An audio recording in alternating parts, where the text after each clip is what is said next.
Men vad säger du då Lucas som det vi kommer ju alla göra några misstag eller några sån stort ting för. Det är ju några trubbelagar där. Nej, det är alltid inte. Det är nog så impulsivt. Tar följden när kommer alltid att det tingen kom med landa vi så gröpen som var nog så fäxt. Det fäxt inte choklad och så resta fiskar att danska. Nej, men han säger att gripa sig han danska. Ja, så blir det klart.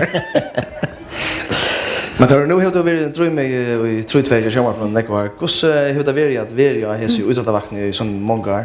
Jo, ja, mer dama ser det väl alltså det är jag alltid man kan säga att jag har omgång där alltså färre. Jag är omgång lunch weekend för arbets för jag har huxa då.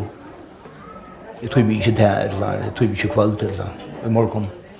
Men de så väl. Men hur är det så valt att stäcka nu?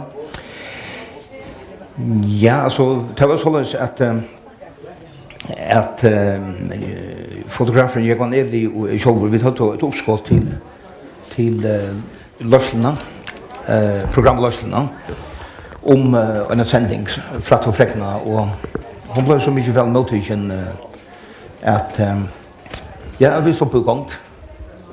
Och så utåt någon farväl till de kan trubbelagar. Nej, det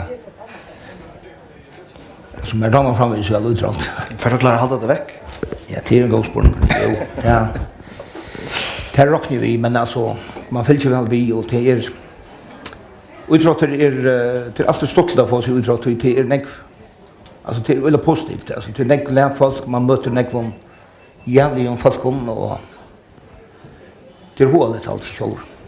Och det blir inte att få fri om kvällen när om vikskiften kanske. Nej, det är för nog tog in gänga för rockning.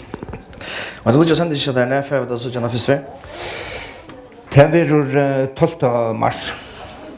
Och kvart får för att få så gärna. Vi sänder det. Det blir alltså det blir nog snägt imiska ämnen kring landet alltså.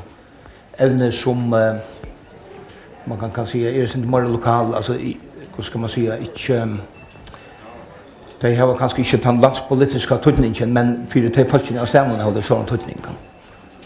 Ämnen som och ösnen det här vi sjönvarp alltså vi räna lägga det att få gott sjönvarp gå vinter.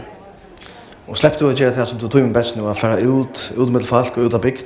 Ja. Vad är det som du? Nej, alltså att möta folk under imskon vi-skiften och att ha akkurat alltså att bära fram eller fortälja och alltså till alltså att folk ser mig akkurat alltså på en annan måte. Det är alltså stått lite.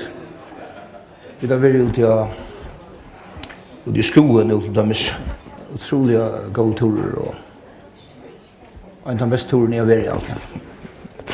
Ja, Tórður Mikkelsen vi tackar dig för att du komst av Hvonn i kvällt och vi önskar dig god ätning vi snart sänder. Tack för det och god ätning själv.